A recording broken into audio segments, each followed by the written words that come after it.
It's kind of morphed into more like they have a biblical right to your support. And if you define it that way, which I think Tucker does, more and more people are like, well, I'm out. Beirut is starting to look like Gaza, and you're unapologetic about it. And now I'm sick of it, and I don't care. And I think Tucker doesn't care, and I think you don't care, and sane people don't care. Call me whatever the hell you want, I don't care.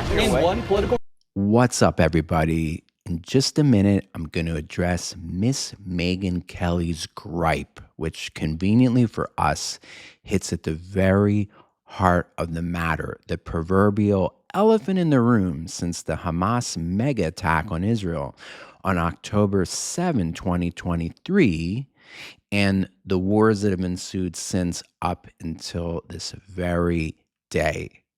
Speaking of which, just 48 hours, I made the not so bold prediction. I posted it on my Facebook page that within the next 24 hours, I predicted the shooting war between the US, Israel, and Iran was about to start up in earnest. In other words, a ceasefire coming to an end. Now, I based all that on many signs on the ground and on the sea. Some of those signs being the arrival of a third aircraft carrier group to join the other two, which are already in the region, which makes this the largest deployment of the U.S. Navy to the region in decades. Okay, since the very first Gulf War, I believe, against Saddam Hussein.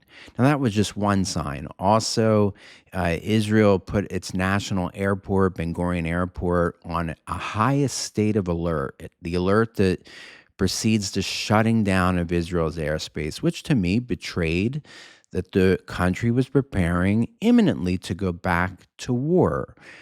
Thirdly, Iran launched several ballistic missiles at neighboring United Arab Emirates and also attacked a couple of American ships there in the Straits of Hormuz. That alone could be used to claim that the shooting war had already begun and was not just set imminently to re-begin.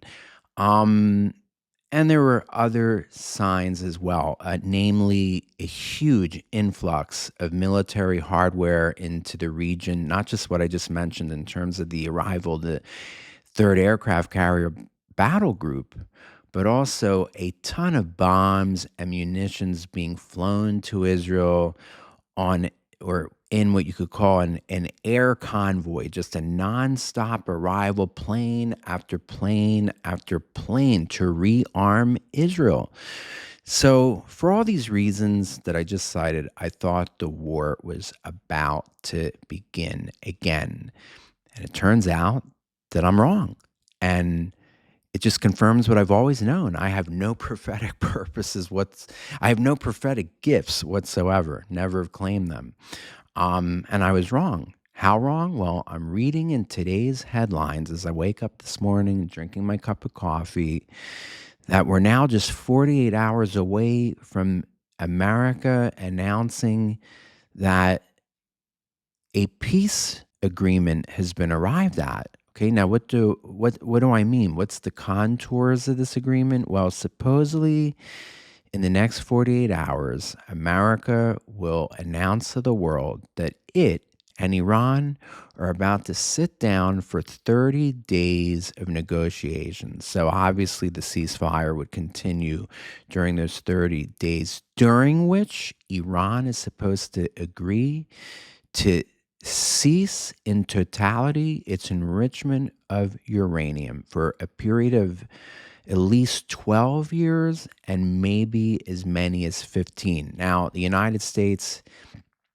wanted originally to have this period be for 20 years, but Iran, of course, refuses this. So evidently in the back and forth between the two countries in the negotiations, it's now likely to be a period of something between 12 and 15 years, after which, okay, what was known as the sunset clause in the Obama version of such a deal, okay, now in the Obama version of the deal, which was, I believe, set to last for 10 years, at the end of 10 years, what was called the sunset clause, Iran would be allowed to enrich uranium again. And Supposedly, this deal is very similar. After the said period of 12 to 15 years that I just mentioned, when the sun sets on this period, Iran will be allowed to enrich uranium again, supposedly to the limit of 3.67%, which means that uranium can be used, in the production of electric power. It can be used toward medical research, but it cannot be weaponized. Okay, so that's one of the things that's emerging about this emerging agreement between the United States and Iran.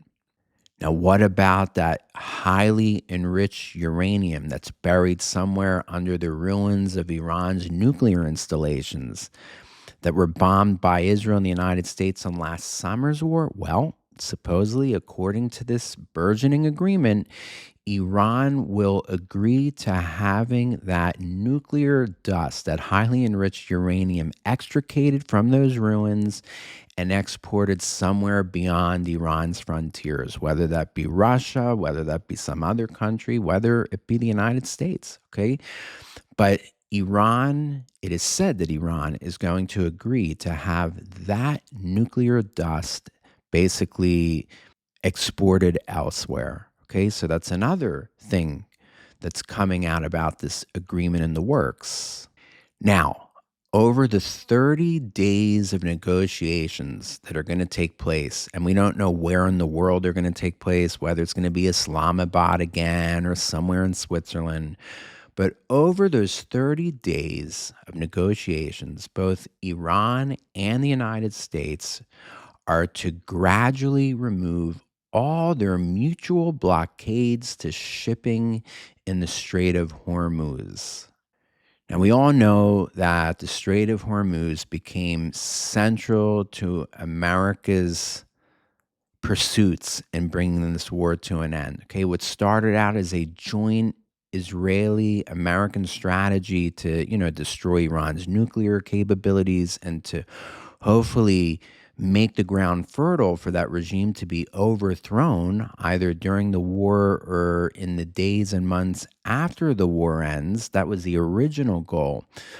But unfortunately, this subject of the Strait of Hormuz commandeered at least America's preoccupation with the original strategy to now this newer strategy because of the rising cost of oil here in the United States to just reopening the Straits of Hormuz or the Strait of Hormuz to the status quo ante of what it was before this war even began, which was open to shipping, without any hindrance to shipping, without Iran charging any sort of customs duty for passage in the Strait of Hormuz. Okay, that became the American preoccupation with the war.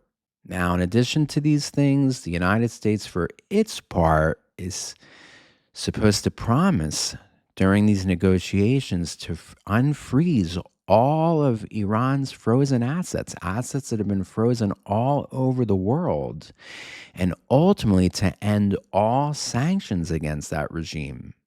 And of course, we're talking about billions and billions of dollars.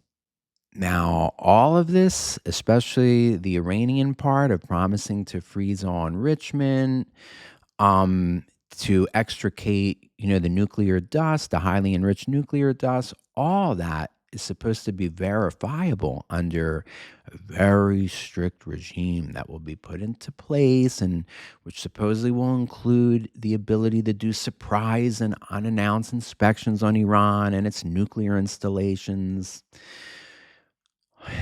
The very things that Iran succeeded to bypass or to circumvent in the previous iteration of this type of deal, that deal again that was struck between Obama and the regime many years ago, the very deal that Donald Trump scrapped. Now, do I think that any of this is really going to succeed? The answer is no, because of the nature of this regime. And as I've said in my previous videos, this is where I have a fundamental disagreement with President Trump. On the one hand, I think, and I argued in my last video, that President Trump is playing very deftly, very skillfully 3D chess, which started with the American seizure or the taking or the arresting of the leader of Venezuela, the seizure of the Venezuelan oil. Okay, I mentioned this in two previous videos, how this was the beginning of this multifaceted 3D chess game that the American administration is playing against China, okay, in which America is encroaching phase by phase on China's energy dependence. Okay, it's seizing stage by stage, step by step, China's sources for its energy. The first of those being Venezuela. Okay, the second of those being Iran and this present American blockade on Iran's ports in the Straits of Hormuz. And then thirdly, which I mentioned in my last video, this deal between the United States and Indonesia over the Strait of Malacca, which is the main strait in the world through which oil flows, okay? And especially that oil that's sold to East Asia, including namely China. Okay, so I gave President Trump the kudos that are due to him and to Marco Rubio, and I thank whoever of you in the comments of the last video mentioned the Commerce Secretary. I think his last name is Besant. Brilliant people. President Trump has some very capable people on his staff, and they're doing phenomenal work. But where I fundamentally disagree with President Trump, and I've said this many times, I'm going to say it again, is with this obsession of deal making. President Trump's pride in himself is this whole thing of him being the meister of deal making. After all, he wrote the book, The Art of the Deal, and he's obsessed with making deals. The problem is, I've said that there are people and beings in the cosmos or in the universe that simply were not meant to be made deals with. I mentioned Satan himself. I could imagine President Trump making a deal with the devil and boasting afterward that he made a deal with the devil, because for President Trump, deal making is paramount. Whereas for me and a lot of you, with a biblical point of view, of course, it's the destruction of irredeemable evil, such as this Iranian regime, that is paramount. There's just certain forces in the world that you can't appease. You give them a piece of meat, they want the whole steak. And in my opinion, and to me this isn't requires sophisticated thinking, it's obvious. The Iranian regime is evil beyond redemption. Now, of course, I'm not talking about redemption in the way that you guys are thinking of it, salvation of souls and stuff like that. But you know what I'm talking about. The regime itself is beyond redemption. It must fall. It must be taken down. It will always return to its essence, to its nature, which is to cheat, lie, break every promise that it commits to, and most of all, continue its pursuit of warring against us. And who's us? The great Satan, the United States, and the little Satan, which is the United States satellite in the Middle East, Israel. Iran will not stop until it succeeds to destroy both America and Israel. And I know a lot of people watching this, or perhaps not watching this, as most of you that are watching this agree with what I'm saying, but we all know there are people that they can't begin to fathom what I'm saying. Are you kidding, Steve? You're saying that there's a country, Iran, that thinks realistically that it's ever going to destroy the United States? I mean, Israel, we understand, but the United States, thousands of miles away, and from sea to shining sea is something like 3,000 miles wide, with a population of 350 million people. Steve, you're suggesting that there's people who run Iran who believe that one day they'll succeed to destroy that country? The answer is yes. It's at the heart of who they are and what they believe as this cult of death, this apocalyptic eschatological Shiite cult. That's exactly what they believe, and that's why they're pursuing nuclear weapons. And I feel that for all his bluster, President Trump seems to think, even if it's just with 1, 2, 3, 5% of his brain matter, that's possible. It's possible to make a deal with them. He believes that. He leaves room for that. Whereas I believe there's zero space for that. There's no truth to this, that Iran can be dealt with or reformed to become something other than what that regime is. All right. But none of this is the main theme of this video. The main theme is what heralded this video at the very beginning, which was that clip of Megyn Kelly on Piers Morgan from a couple nights ago. I want to replay part of that clip, or I want to replay that clip in length, because Megyn, in her diatribe against Mark Levin, okay, and just to give a little bit of context to this, she was invited by Piers Morgan onto his show to speak about what's now popularly called the podcast wars. Okay, all these people with large audiences like Megyn Kelly, Mark Levin, Tucker Carlson, Nick Fuentes, okay, whom we'll mention shortly hereafter in this video, have been going to war with each other. Now, in Megyn's case, it's between her and Mark Levin. Okay, Mark Levin being Jewish, of course, as am I, a staunch Zionist, as am I, and he's accused Megyn Kelly of migrating to that Groyper realm of Nick Fuentes, becoming anti-Israel, anti-Zionist, and unfortunately, because I don't believe this in Megyn's case, anti-Semitic. Okay, she's been accused of that, but I don't believe that that's really fair. I haven't seen evidence of that. Okay, so it's in this context that this video clip takes place. Watch the video clip and we'll talk about it in just a minute. And there have been people who are very pro-Israel, like Levin, like the folks over at Commentary Magazine, who for a very long time now have been trying to conflate anti-Zionism is anti-Semitism.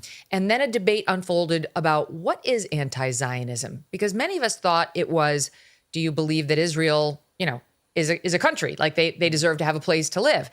It's kind of morphed into more like they have a biblical right to your support for whatever portion of the Middle East they want to occupy. And if you define it that way, which I think Tucker does, more and more people are like, well, I'm out. I'm not saying that. They don't have a right to dominate the Middle East, and they don't have a right to be in those particular borders any more than the United States has a right to be in its particular borders. Over the course of hundreds of years, these things change. There's not a biblical right that I need to support as a Christian. But it has been the most ardently pro-Israel people, like the Commentary Magazine people, like Mark Levin, who have been trying to intentionally make that conflation. And it's just not true. You go on your show regularly and criticize your government and the United States. I do the same. I mean, if you counted up all the criticisms I've had of obviously the Joe Biden administration, the Obama administration, but also the Trump administrations, we'd be here for months. But I can't do the same against Bibi Netanyahu. I can't do the same against Israel because I'm a Christian or because it makes me an anti-Semite. Thinking people know that's a lie and it makes them recoil.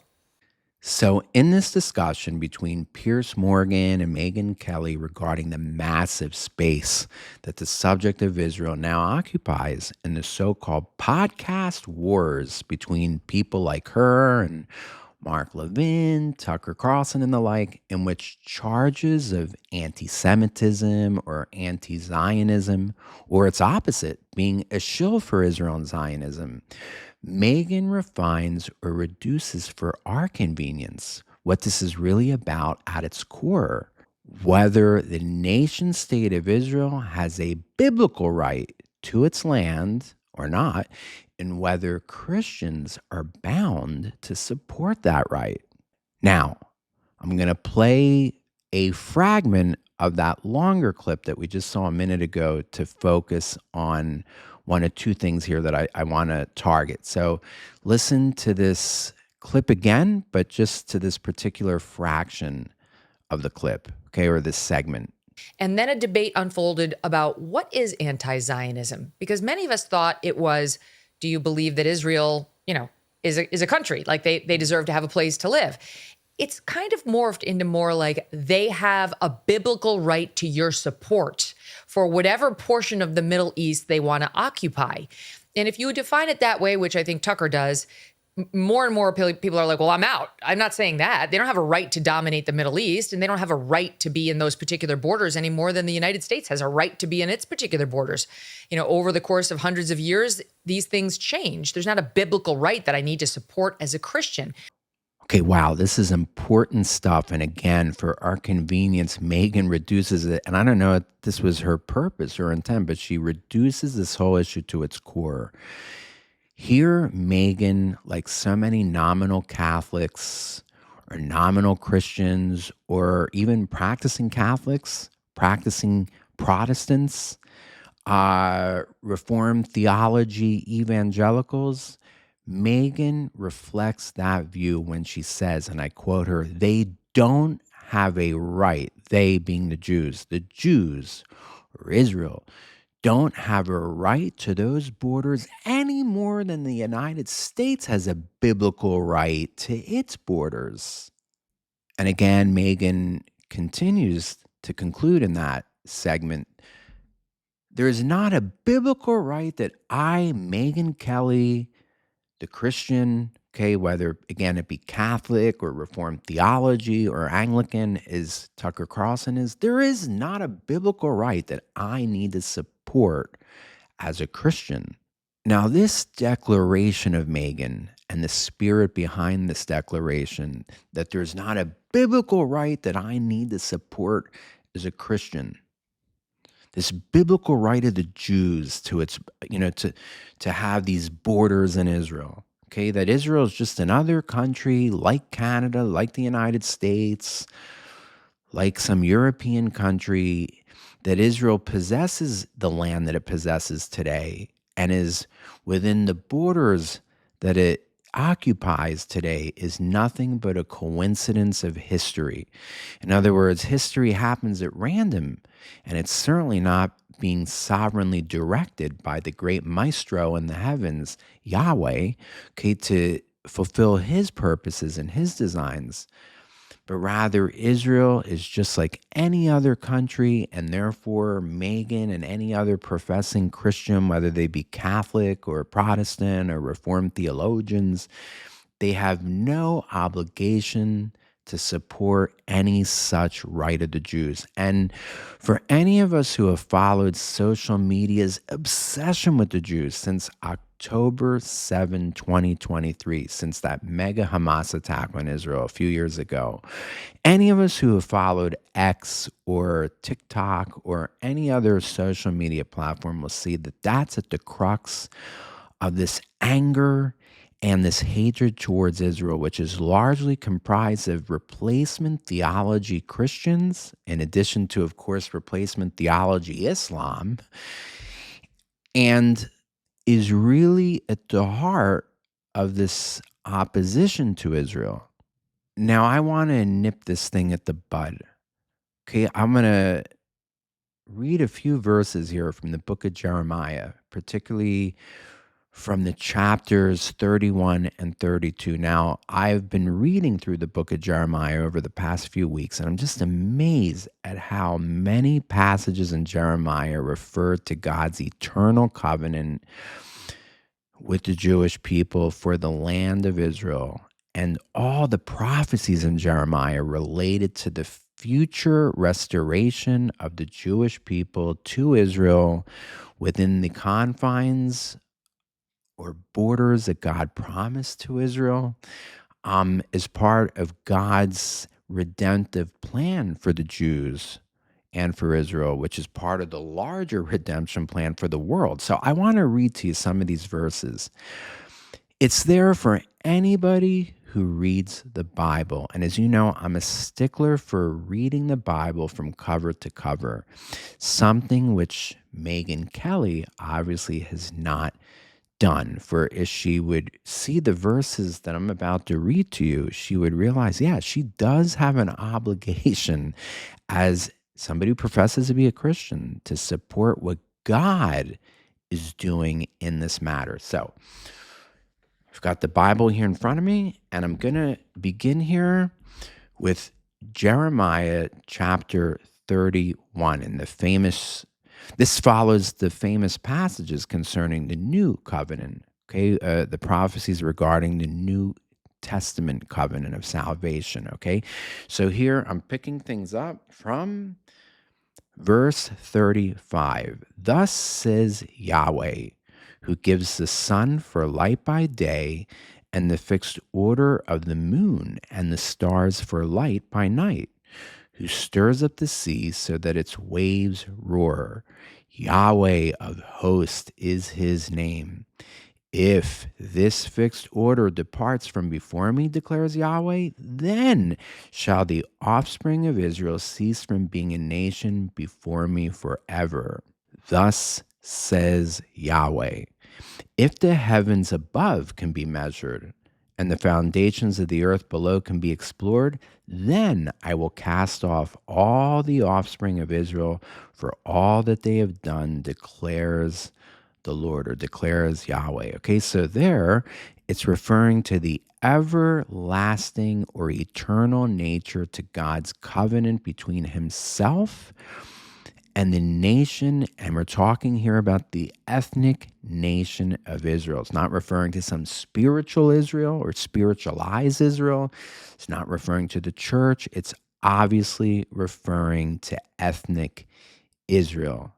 As unpolitically correct as that seems to be, and as loathed as that seems to be by so many Christian circles today. Okay, moving onward to Jeremiah chapter 32. Okay, I'm picking things up here from verse 37. Behold, I will gather them. Who's them? Who's he referring to here? The Jews, okay, to the nation of Israel. Behold, I will gather them from all the countries to which I drove them in my anger and my wrath and in great indignation. I will bring them back to this place being Israel, and I will make them dwell in safety, and they shall be my people, and I will be their God.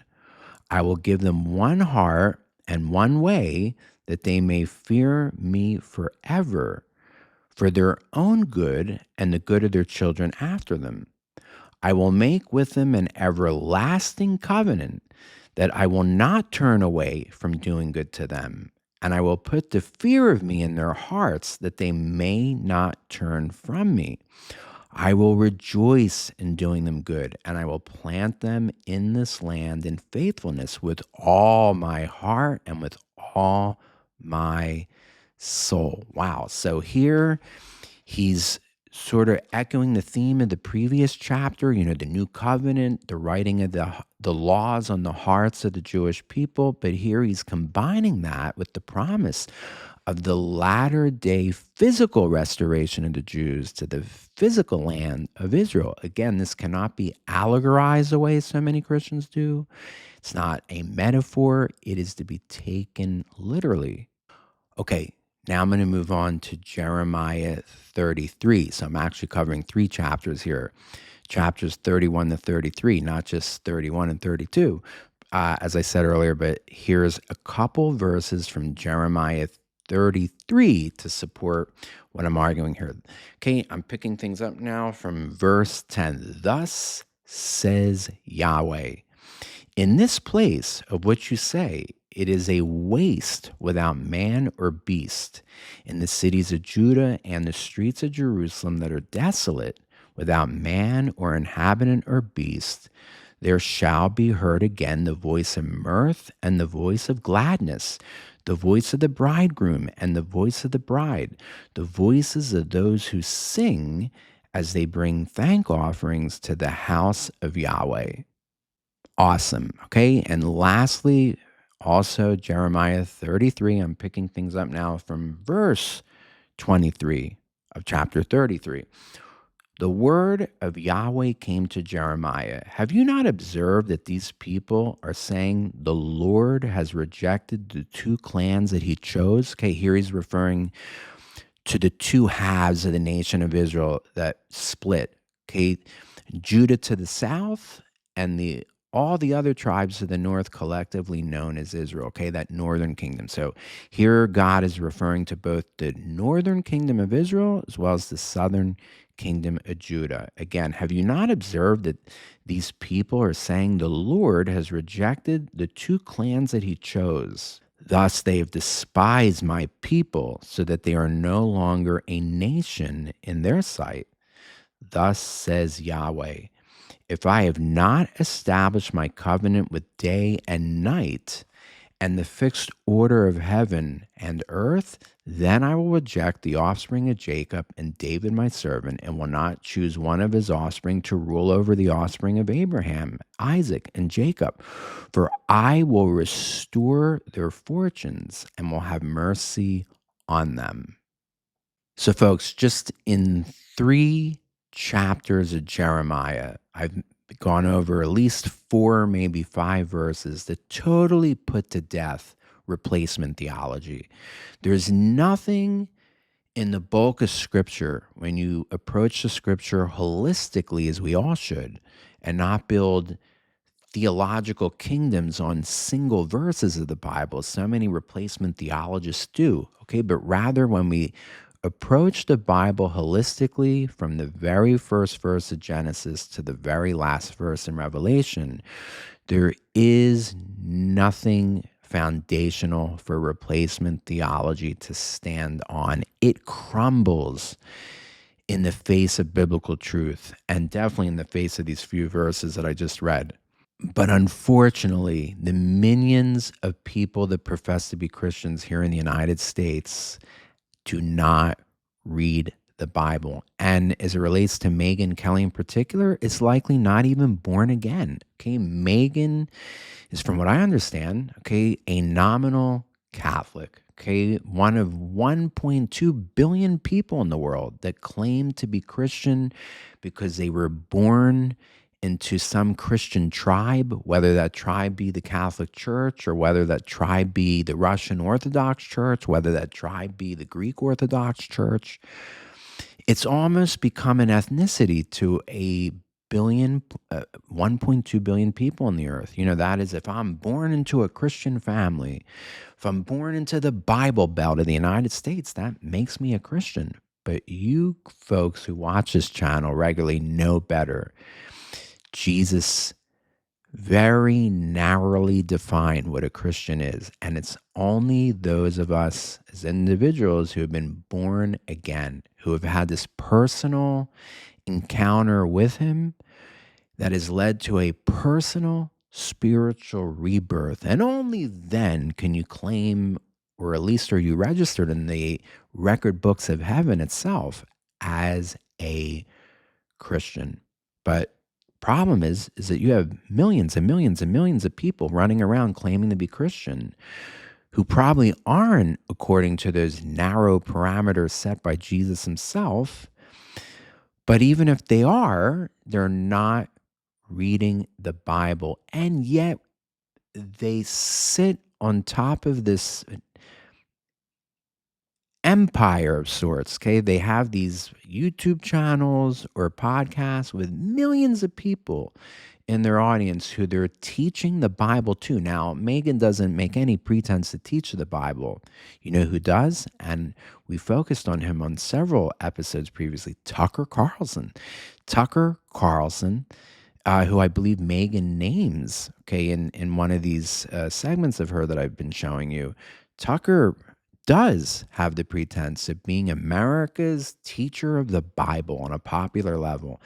And almost everything Tucker teaches about the Bible is false or diluted with untruths, such as this one that he obsesses with, like so many others, replacement theology. Now, before we leave Megyn entirely to focus on a couple others here, I just want to play one last segment of Megan, because here she'll conflate criticism of Israel with everything that I just said. Take a listen.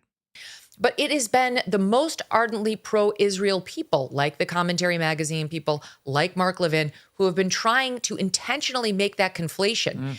And it's just not true. You go on your show regularly and criticize your government and the United States. I do the same. I mean, if you counted up all the criticisms I've had of obviously the Joe Biden administration, the Obama administration, but also the Trump administrations, we'd be here for months. But I can't do the same against Bibi Netanyahu. I can't do the same against Israel because I'm a Christian or because it makes me an anti-Semite, thinking people know that's a lie and it makes them recoil. So in this last clip, Megan falls for the oft-fallen-for trap of conflating criticism of Netanyahu, the Likud party, or Israel, politically at least, with the topic of whether today's Israel is the Israel of the Bible, which it is, folks. You can obviously, Megan, criticize Netanyahu, criticize Israeli policies. After all, Israel, or let's say modern day Jews or modern day Israelis, are like every other human being in the world. We are fallible. We err. We make mistakes. We're sinners just like you. We are not all led or guided by, higher morals.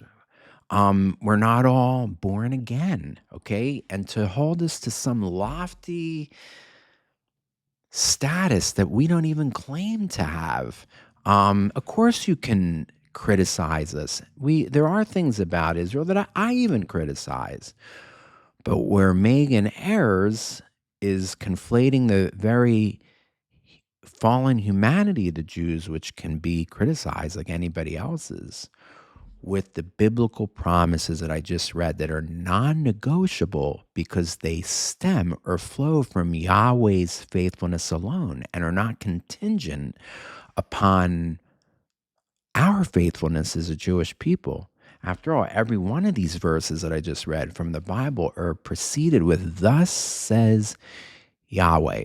And we've covered this in other videos, how this covenant between Yahweh and the Jewish people, this covenant of nationhood, this covenant over the bequeathing of the land of Israel to the Jews forever, none of this is contingent upon Jewish faithfulness. It's contingent entirely on the faithfulness of Yahweh alone. Okay, it's now time to depart Megan and turn my attention to another podcasting giant, maybe the king of podcasters. Okay, this guy has a huge audience, Nick Fuentes. Okay, I've made entire videos about him. Okay, but here he features in this video as well. Why? Because of the segment I'm about to share with you, where Nick basically says he's giving up on all other sacred subjects to him, or subjects that he's known, to obsess with, such as the ethnic composition of the United States, the southern border with Mexico. Here, Nick is basically saying none of that matters to him anymore. All that matters to Nick is his war on Israel. Take a listen. Dude, my war against Israel is the only thing keeping me going at this point.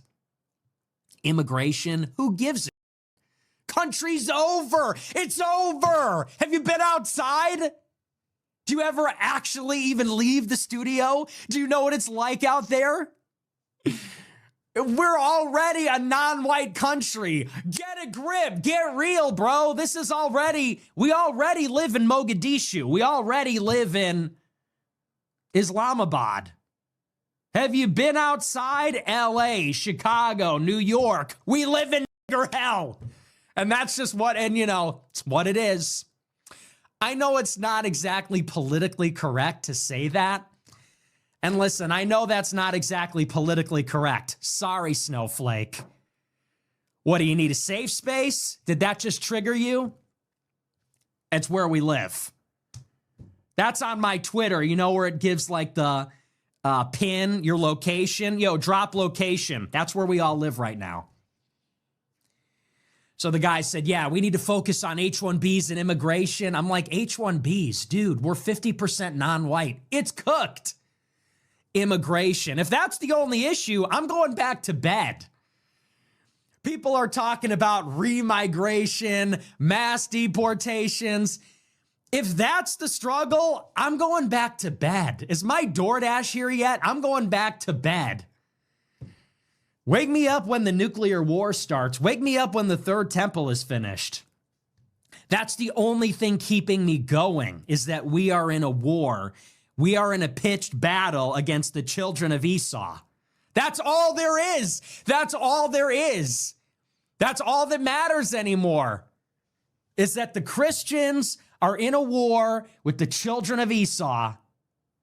It's Rome and Jerusalem. Rome and Jerusalem. That's it. That is all that matters. That is the battle. So if you're not talking to me about the new Roman Empire and the new temple and the new Jerusalem, frankly, I don't want to hear it. I'm done with all that. I'm done with low energy white nationalism and all that kind of talk. We're just past that. This is about the Jewish oligarchy. That's it. All right. What do I want to focus on in this clip that you just saw? The whole issue or theme of Israel is Esau, or Israel is Edom. Now, this is very interesting stuff. Of all of Israel's popular detractors in the podcast world, I personally recognize Nick Fuentes as the most intelligent and articulate of them all, as his very taking up this subject betrays, okay? He is very well read, especially in traditional Catholic theology and history, is evidenced in his reference to the Jews as Esau. Now, of course, all of this originates in the book of Romans, chapter 9, verses 10 to 13, when Paul himself resorts allegorically back to the story of Jacob and Esau in Genesis. There in Genesis, the story is communicating that Yahweh sovereignly chose Jacob over Esau, despite Esau being the firstborn son of Isaac with all the rights known as primogeniture being assumed to be his, which was the tradition of both Israel and the larger Middle East of those days.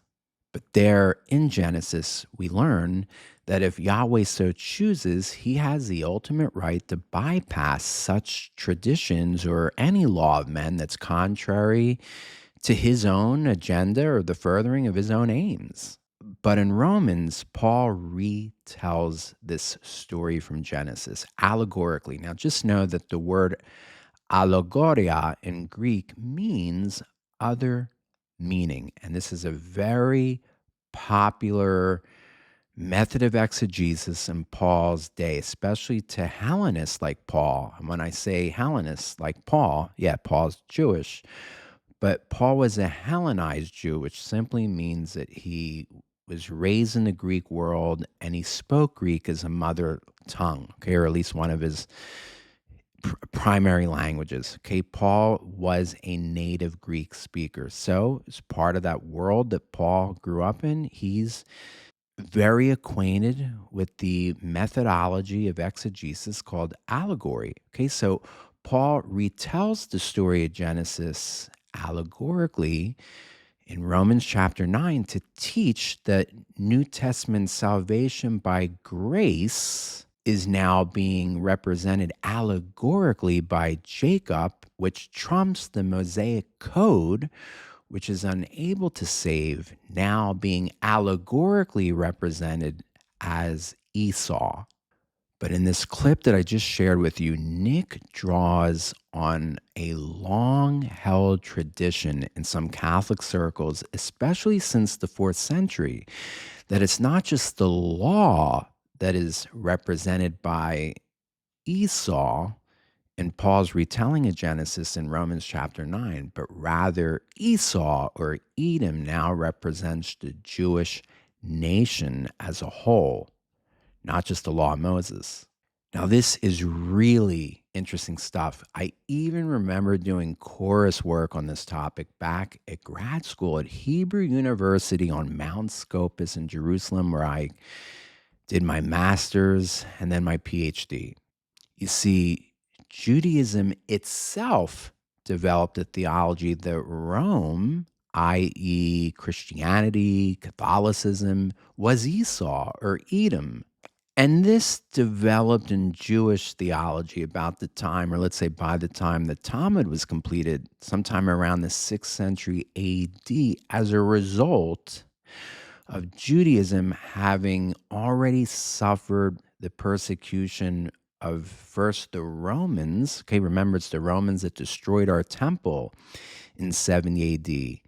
And it was Hadrian, the Roman emperor, who in 136 AD changes the name of Israel to Palestine, in addition to expelling Jews on pain of death from what was previously called Judah. Okay, Jews will no longer be able to live in Judah, starting with Hadrian. Okay, at that point they had to relocate the closest they can live to Israel, to Judah, let's say, or to Jerusalem in those days.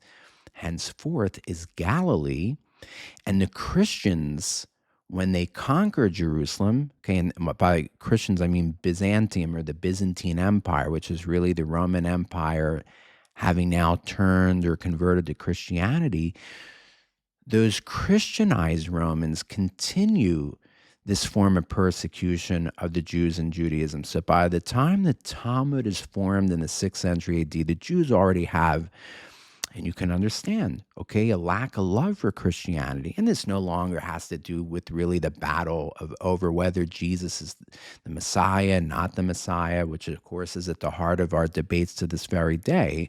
But rather now there's a bitterness that seeps into the Jewish mindset because of the persecution of Christianity of the Jews. Once Christianity became empowered in Rome and elsewhere. Okay, so it's reflected now in the Talmud, and it's reflected in Jewish thought that cast Rome or Catholicism or Greek Orthodoxy and Russian Orthodoxy as Edom or Esau. And interestingly, and Nick picks up on this, the Christians, as a response to this Jewish charge that Christianity is now to be seen, at least by Jews, as Edom or Esau, the Christians in turn, starting around the same time, but maybe even before the Jews, put this into words, okay, into things like the Talmud or Talmudic era literature.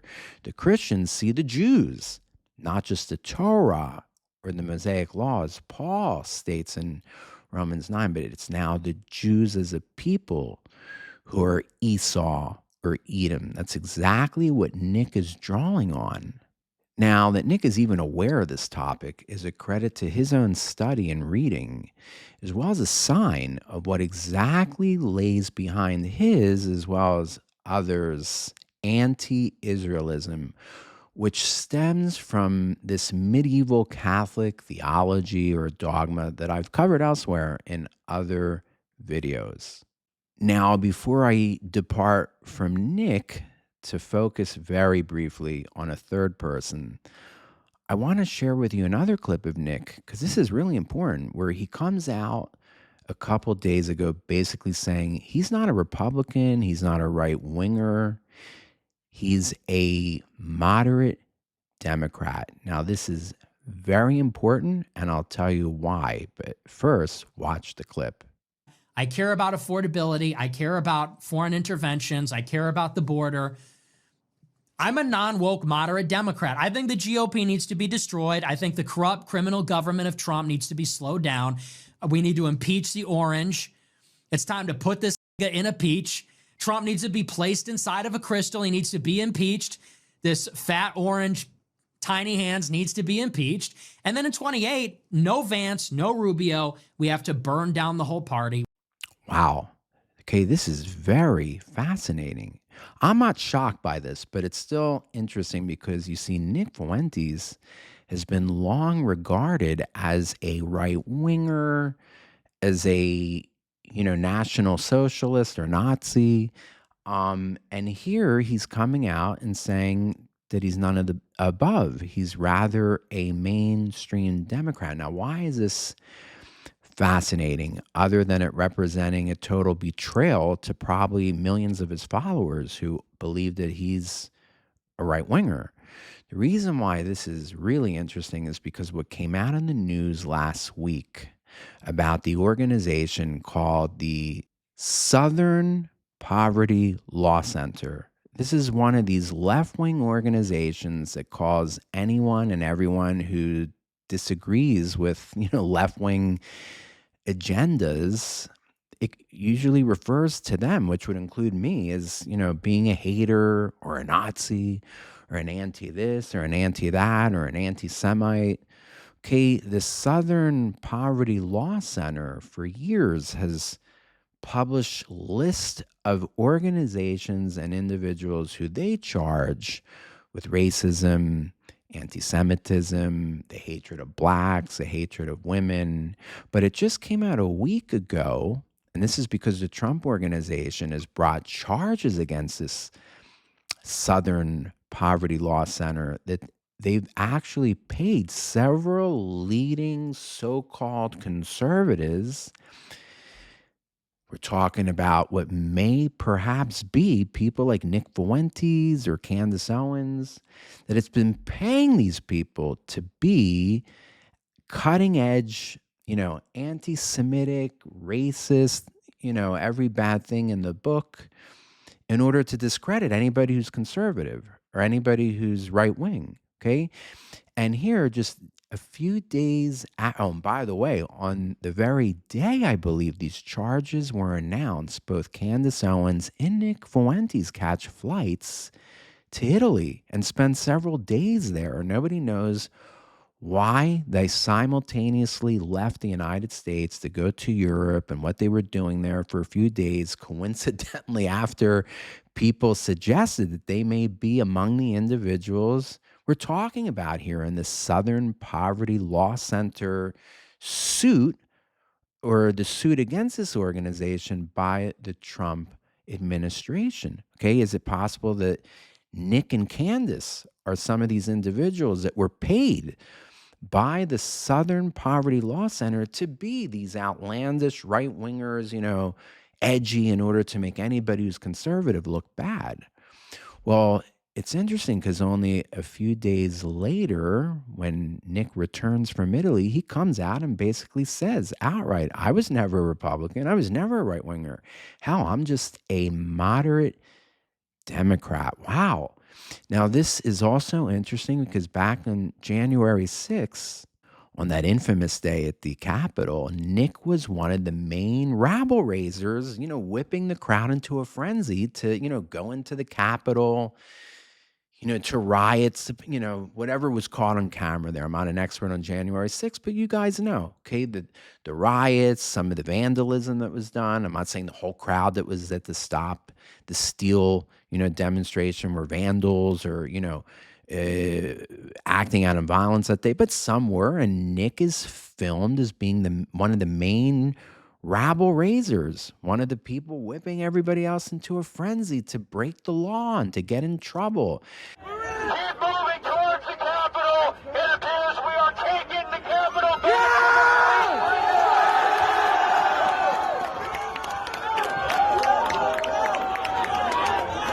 Keep marching and don't relax. Never relax. Yeah!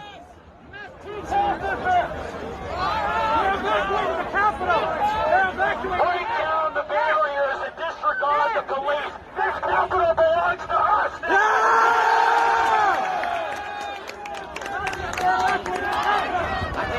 They're evacuating the Capitol.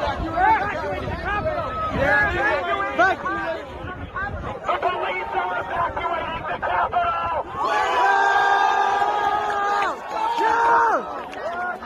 Politicians throw black scurry out of the people's house.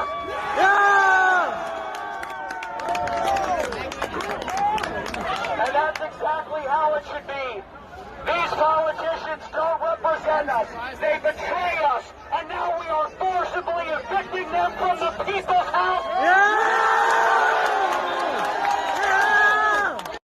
Meanwhile, elderly women, grandmothers, were arrested on that day for, supposedly vandalism and other things, while Nick, one of the main rabble raisers, was left alone. And of course, this is causing people to question, was he an informant this whole time?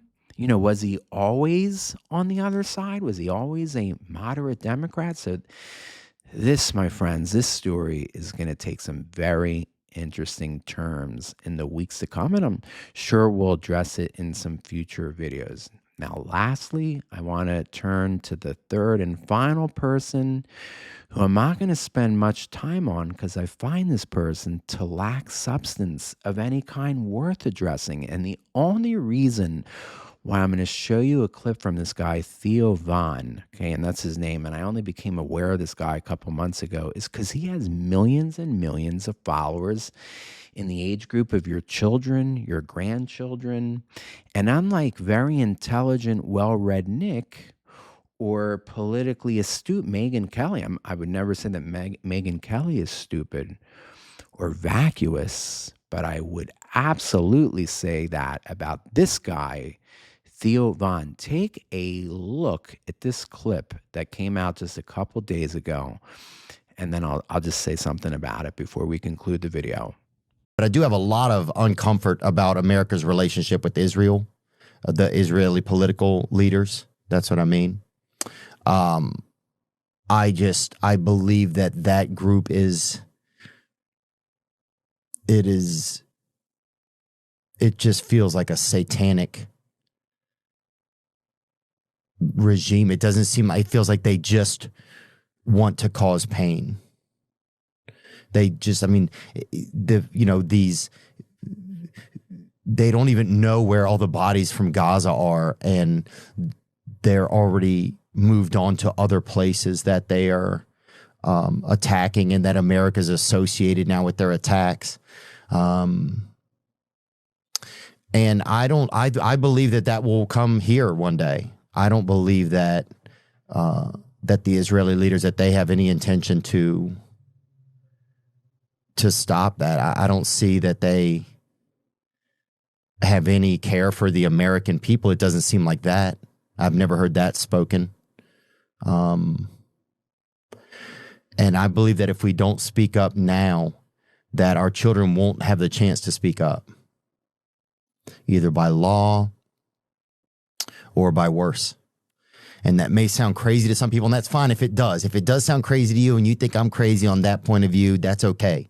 I watch a clip like that and I'm just left speechless, because that's the definition of vacuous, okay? That's the definition of somebody talking who has no gray matter between their ears. Not a single thing that this guy Theo Von said was substantive. He didn't offer any arguments. It was strictly emoting. I think they're all cultist Satanists. I think they're all going to come to America. Netanyahu's going to come to America and hurt Americans. I've never heard such stupidity in my life. This is one of the most stupid things I've ever heard. And yet this guy has millions of followers, because you see, just like there's a demand of thoughtful people to have thoughtful discussion on YouTube, thoughtful discussion on podcasts, thoughtful people are drawn to thoughtful podcasters and thoughtful news anchors on different cable channels. But likewise, guys, there's a demand, obviously a demand of millions of people who are not thoughtful. You could say they're thoughtless, to hear or to be led by somebody as vacuous and thoughtless as them. And I don't care how elitist that sounds. I don't care if I'm insulting anybody here. What I just heard is so pathetic, and it should scare every one of us that there's millions and millions of young people in this country that follow that guy, that vacuous imbecile, Theo Von. That, my friends, is the up and coming generation. They're the ones who are going to take the reins of power one day in this country. Generation Z. Steve, is there anything to be optimistic about? Well, not on the political horizon, no. as you've heard me say in plenty of videos and interviews with other people, I believe these Trump years to be a reprieve before the storm to come. Now, I'm hoping after Donald Trump that somebody like Marco Rubio takes over, succeeds in Donald Trump's place, that carries the torch. I would love to see Marco Rubio the president for the next 8 years following Donald Trump. But that's just on my wish list. It doesn't mean it's going to happen, because what very well may happen, and in my opinion will happen one day, is that the Theo Vons of the world, or the people like Theo Von, or the people who follow Theo Von, people whose entire education is TikTok. They've never cracked open a book about, in this case, since this is what we're talking about in this particular episode, never have cracked open a book about the Arab-Israeli conflict, never have read a book about Islam, never have read a book about, the history of Israel, certainly haven't read the Bible from page to page. These, my fellow Americans, are the future of America. And therefore, Steve, is there anything you can be optimistic about other than this wish that somebody like a Marco Rubio succeeds Donald Trump's presidency? The only thing that I can be optimistic about is this book and the promises about what follows this world, this age, this particular existence that we find ourselves in right now.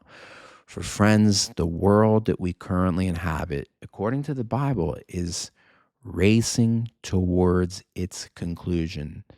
And there's not much to look forward to on the horizon in this age. In politics, it's all coming to what could be a frightening close. And the only thing that we have to grasp onto for our strength and for our hope is the book that I shared some verses with earlier with you today, the Bible. As for me and my house, I plan to read it over and over again from Genesis to the end of Revelation, because it is our guiding light, and it gives us the discernment to know, or to test the spirits, to test what we hear on the internet, what we read, what we hear on YouTube, what we hear on social media.